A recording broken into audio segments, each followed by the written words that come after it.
Finally, Anglo American, which, as Gerbrand says, also had the same kind of near-death experience in late 2015. Platinum is what it's all about because, of course, they own 80% of Anglo American Platinum, separately listed, but really it is like a subsidiary. Diamonds in the form of De Beers, which they control all of, other than the piece that the government of Botswana has. And then they have a bunch of other things still. Kumba is their operator in the iron ore environment and some secondary assets in copper and coal and that kind of thing. Brazil involvement, they're all over the world, but really it is now focused on those commodities. Market cap 211 billion rand. Not small, but of course it has been a bigger corporation at some points in its history in the past. Price to earnings ratio seems to be at around the 13.8 level. Dividend yield 2.5%. Again, I think take some of those numbers a little under advisement because there's a lot of moving things compared year on year. Yeah, look, it'll probably go to about 20 or 25. I'm not what the next 12-month target is on that. But on the price to book ratio, it's still beneath 1, which is about half price what you normally pay for these in a normal cycle.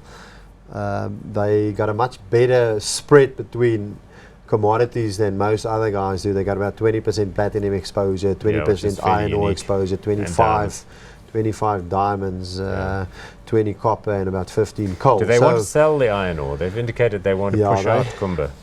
They actually want to get rid of iron ore and even coal. The Brazilian assets and as coal, well. as far as I know. Well. And they want to concentrate on platinum, diamonds, and copper, which is the consumer related that we talked about earlier. So if you think that China and the rest of the emerging countries are going consumerism, that's probably the play you want. So it's jewelry, but it's also auto cats and so on. That's got a little bit of a different feel. So certainly this is the one you want. Luckily they didn't get some of the assets sold, so they probably get more now than what they would have. And they could, of course, spin some of these assets out. They don't necessarily only have to sell them. They could unbundle them, which could give I think the they can give it back re-rating. to the market, etc. Let's have a look at the share chart. I've just been reminded we haven't done that yet. So you can see Anglo was at 500 rands a share back outside to the left of that picture, comes clattering down, and since then has rebounded smartly. We're running out of time, so we're not going to be able to go into any more of this, but how do you feel about it? Mark Kutufani and the team, how do you feel? That's another thing. If you take an okay company and you put good management in it, you can certainly turn around these things.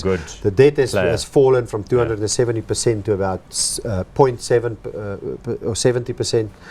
So certainly they brought that back. They did cost cutting first for all these guys. They brought the new management, etc. So we're still very hot on this one. Very hot on this one. Okay, good. I'm going to pass again.